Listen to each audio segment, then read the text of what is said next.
me, this all started in the pandemic, and we realized we were going to be worshipping outside. So we started offering something called Mass on the Grass every Sunday at 9 a.m. in rain or wind or shine, quite literally. And we had great numbers of people gathering on the lawn in their little separate pockets with masks on, and we set a little altar up, and it was really lovely.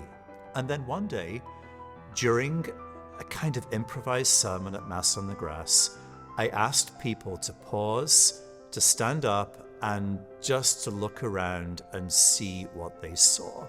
And we realized on our parish lawn that we are surrounded by epic apartment buildings. And there were hundreds of windows looking down onto our little parish lawn. And I thought, good grief, there are people all around and they could be staring at us right now. And what on earth are they seeing? What on earth are they thinking, right? Some bald guy with vestments on talking about the gospel, some singing, some random people passing the peace in these socially distant ways. And that, I think, intrigued me to start learning more about our actual parish. So my mind goes back, as it often does, to medieval England, right, from whence I came, right? And I remember that in England back in the day, a few days before Ascension, they would do this strange ritual called beating the bounds, where the parish and the clergy would literally walk the boundaries of the parish. Because, you know, every parish has these boundaries that are very carefully plotted out on maps. And back in the day in England, that really meant something. We decided that we would try to reconstruct something like that.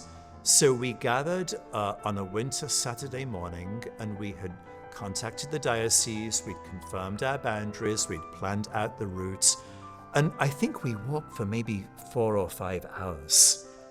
The boundaries are massive. This is a really big geographic area, and it takes in everything from Foggy Bottom West End, stretching all the way south to the Lincoln Memorial. So as we did that very literal walk, we saw a little bit of everything. We saw tourists enjoying the Lincoln Memorial.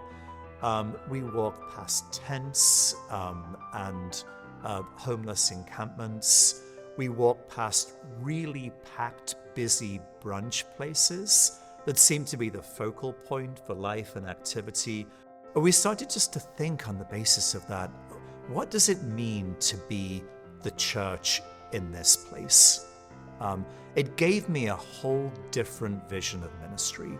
And I know that when this parish was founded, all those, 100 plus years ago, it was planted here for a reason. Things have changed, but there's still need. There's still, of course, hunger, homeless, but loneliness. People working too many hours, people living here who've moved from all over the country and really they don't know another soul. And what would it mean for them to be a part of our community? What are the gifts they can bring to us? And how could we give them some experience of transformation? And I've been here now almost 8 years, and I found over the last 2 years, I've had more conversations with people in the neighborhood about the church than ever I have done before. And it started with that walk. At Christmas, our local neighborhood association used our atrium for their Christmas party, and it was stuffed full of neighborhood people who I have seen so many times on the other side of the street. And now we're getting to know them, and they're getting to know us. And these relationships, once they start to roll, they get bigger and they get better, and it's happening every day.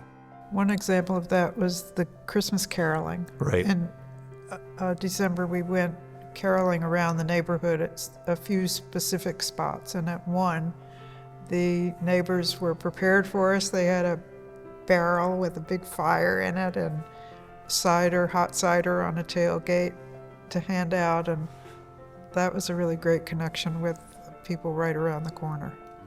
The walk was not just a wonderful exercise.